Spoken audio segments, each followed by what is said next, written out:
Today we're doing an unboxing and first impressions, and we're going to be doing some live testings of the Focus Ambition pad. So thank you very much to Focus for sending that out. They did also send out the arm sleeve for me to test out, but I'm currently still testing out the Pulsar ones, so I'll be testing that out at a separate time. But today we're going to do the mouse pad because I haven't changed my mouse pad in a hot minute. So we're going to be testing out. So let me go grab the box. So this is going to be more of a control speed hybrid pad, kind of a meet in the middle kind of thing. But the interesting thing about it is a medium hardness pad, which makes me think it's going to be more of a control pad, than a speed pad, but we'll see what happens. But I do like the flat box shipping. That is nice to see. Okay, so this whole thing unwraps like a takeout container. So as you can see here, and then the mouse pad is inside. Okay, let me get this guy out of here. Ooh, it's light. Ooh, it's very light. But here we go. This is the pad itself. So very minimal branding, very, very minimal. It is actually a very thin pad.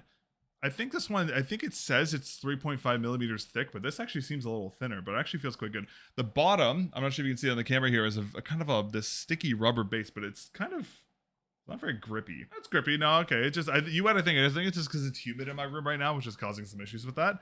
But okay, so the surface feels like a very rough texture, but it actually feels pretty, okay, I was gonna say, this definitely feels like a balanced pad. So the measurements for this guy is, it's 490 millimeters by 420 millimeters. So a bit of an odd size. Normally I see 450, 500. Feels pretty good. I was gonna say, this is the Keychron M3. It feels good on the Keychron M3, and on the Cobra, you definitely feel the roughness more on the Cobra skates, but I mean, that's to be expected with PTFE. And the sides are really well stitched as well. Actually, really well stitched on the side. There's like no fraying on the sides either, which is nice to see. The top surface looks like a really good stitch, actually. Yeah, actually, the top stitching is actually really nice. Okay.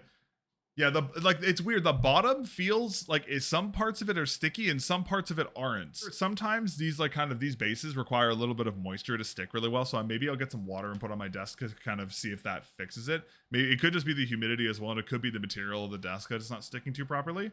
It's not bad. Like, it's definitely sticking a little more, but it's a little loose sometimes, but that's okay. I was gonna say this pad is pretty fast actually. Even with the Cobra skates, it does have like a fair amount of stopping power though. It's actually pretty well balanced. I was gonna say, like, I'm trying to think of like what mousepad I own that kind of reminds me of this one.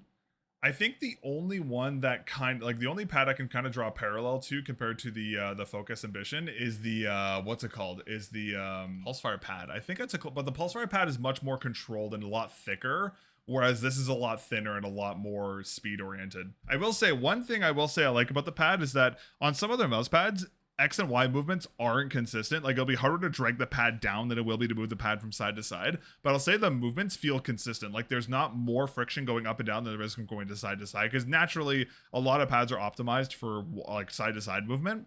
But the up and down movements actually feel quite consistent on this as well. One other thing I really like about this pad right now is that the edge stitching, you guys can't really see it because it's like hard to see on the pad right now. The edge stitching is almost 1-for-1 with the actual like height of the mouse pad. So like, the mouse pad is 3.5 millimeters high, but it's not like the actual pad is 3 millimeters high and the edges are 3.5. It's a flat 3.5 across the entire thing, which is really nice. Because that's one thing that's really annoying about some pads where they have a higher stitched edge on the corner. They could like mess up your movements and that kind of stuff, but it's nice and consistent, which is one thing I like about this for sure. Alrighty, and that is all my quick first impressions about the Focus Ambition pad. Thank you very much again to Focus for sending us out for review. I greatly appreciate it, and I will have the full review up in a couple weeks after I do some testing on this guy. But yeah, thank you again. Thank you for watching, and I'll catch you guys in the next one. Peace.